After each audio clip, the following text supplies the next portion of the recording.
Sveiki, aš esu Rūta ir turėdama turbūt jau 10-mečio patirtį dirbant su studentais, konsultuojant juos, rašant baigiamuosius darbus bei apdorojant duomenis SPSS programa, tikrai mačiau nemažai klausimų, kuriuos užduoda recenzentai ir štai turiu savo šitų klausimų santrauką tokią, kurią labai noriu pasidalinti ir tikiu, jog turėdami pasiruošę iš anksto atsakymus į šitos klausimus, gynimo metu galėsite jaustis žymiai ramiau ir saugiau ir mažiau galvosite apie tai, kogi manęs gali paklausti ir galbūt aš nežinosiu, pasimesiu, nebūsiu apie tai apgalvojęs.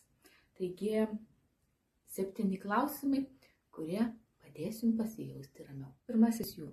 Jeigu jūs atlikote statistinę analizę ir jums labai svarbu žinoti, ką rodo rezultatai kiekvienoje lentelėje. Tai galite vadovautis visų pirma tuo, kas parašyta virš lentelės, tai jūsų lentelės pavadinimas yra atsakymas, apie ką yra rezultatai toje lentelėje, taipogi jums labai svarbu mokėti paaiškinti skaičius.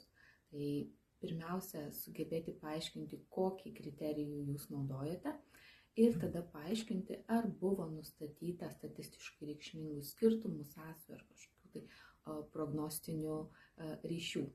Taigi, žinokite, ką darėte, su kuo darėte ir ką gavote. Antrasis klausimas yra, kokie yra svarbiausi jūsų darbo rezultatai.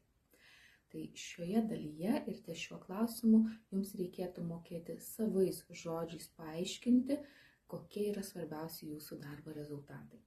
Tai atsižvelkite į tai, kur buvo nustatyti statistiškai reikšmingi skirtumai, sąsajos ar dar kažkokie tai statistiškai reikšmingi rezultatai ir mokėkite paaiškinti ne tik tai ta statistinė kalba, kad buvo nustatyta statistiškai reikšmingų skirtumų ar dar kažko tai, tačiau ir mokėkite savais žodžiais paaiškinti tai siejant su teorija.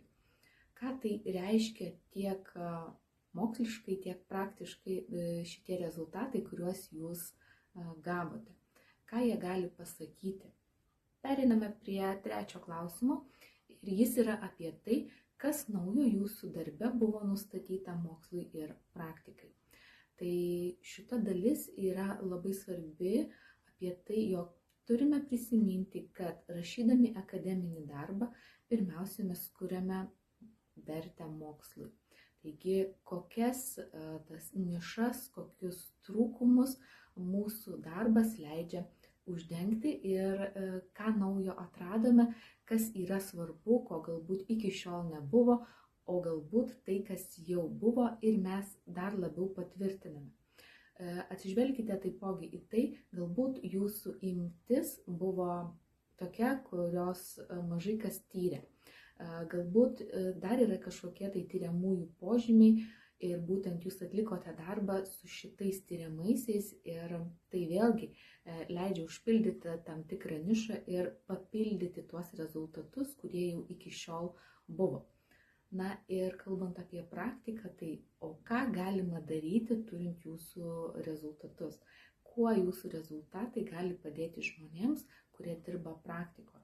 Tai yra, jeigu aš paimčiau jūsų gautus rezultatus, ką galėčiau pasiimti ir ko galėčiau pasimokyti? Kaip tai panaudoti savo darbe? Ketvirtasis klausimas, kurį aš atsinešu iš asmeninės patirties ginantis savo magistro darbą ir jis skamba taip. Kokiai imčiai tinka apibendrinti jūsų tyrimo rezultatus.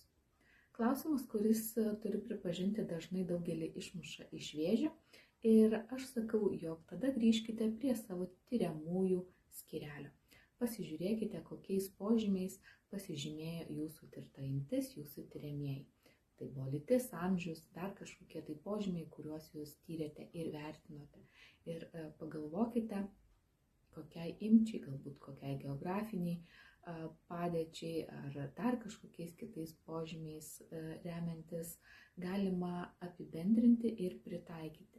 Nes dažniausiai tai mes netiriame tokių didelių imčių ar neapimame tiek požymių, kad galėtume apibendrinti, tarkim, visiems Lietuvos gyventojams ar visiems kokiu nors požymiu pasižymintiems žmonėms, tai gebėkite kritiškai įvertinti tuos požymius ir kriterijus, kuriais remiantis galima pasakyti, kam šitie rezultatai tinka ir galbūt netgi pakartojus tyrimą kitą kartą gautume panašius rezultatus.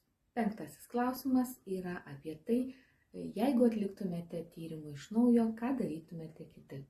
Tai čia yra dalis apie tyrimo privalumus ir trūkumus ir labai svarbu žinoti, kodėl mano darbas yra geras, vertas, kas jame nustatyta naujo, tačiau nemažiau svarbu yra gebėti ir pasakyti apie tai, ką būtų galima daryti kitaip ir kokie yra tobulinti tyrimo aspektai ir kaip tie patobulinimai, pakeitimai galėtų pakeisti rezultatus, ką galbūt galima sužinoti būtų daugiau papildomai ir tai toks yra apie tolimesnių tyrimo gairių įžvelgimą ir išskirimą. 6.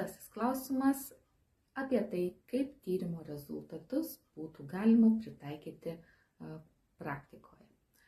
Kaip ir suprantama, bet dažnai nelengva, nepasiruošus galbūt ir neapgalvojus atsakyti šitą klausimą. Taigi vertėtų pagalvoti, kaip jūsų tyrimo rezultatus, tai ką nustatėte reikšmingo ar svarbiausia, būtų galima pritaikyti praktikoje ir susiekite tai su teorija, pagalvokite, ką rašėte teorijoje, kaip tai atsispindi jūsų tyrimo rezultatuose ir kaip, jeigu kiti dirbtų ar jeigu jūs dirbtumėte šitoje srityje ir susipažintumėte būtent su tokiais tyrimo rezultatais, ką galėtumėte iš jų pasimti, pritaikyti, panaudoti savo darbe. Ir 7. paskutinis mano turimas klausimas, apie kurį aš skatinu jūs pagalvoti ruošiantis ginti savo baigiamąjį darbą, tai yra šalutiniai veiksniai ir kontekstas, tai yra tai, kas galėjo daryti poveikį jūsų tyrimo rezultatams.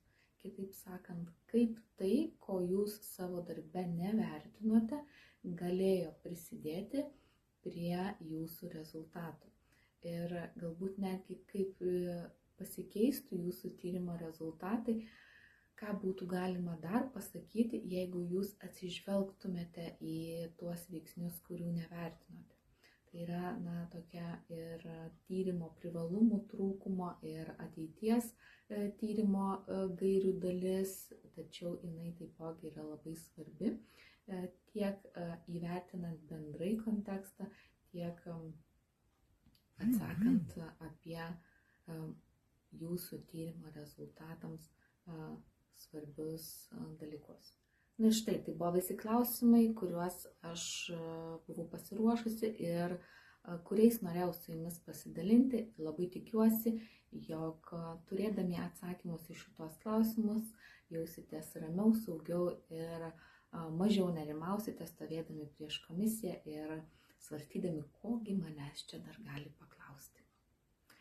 O jeigu turite savo klausimų, į kuriuos sunku rasti atsakymus, galbūt abejojate, tai jeigu jums reikia konsultacijos, visada galite parašyti žinutę, užsiregistruoti konsultacijai ar tiesiog pasidalinti savo patirtimi ir galbūt tokių svarbių klausimų, kurį galima būtų pasidalinti ir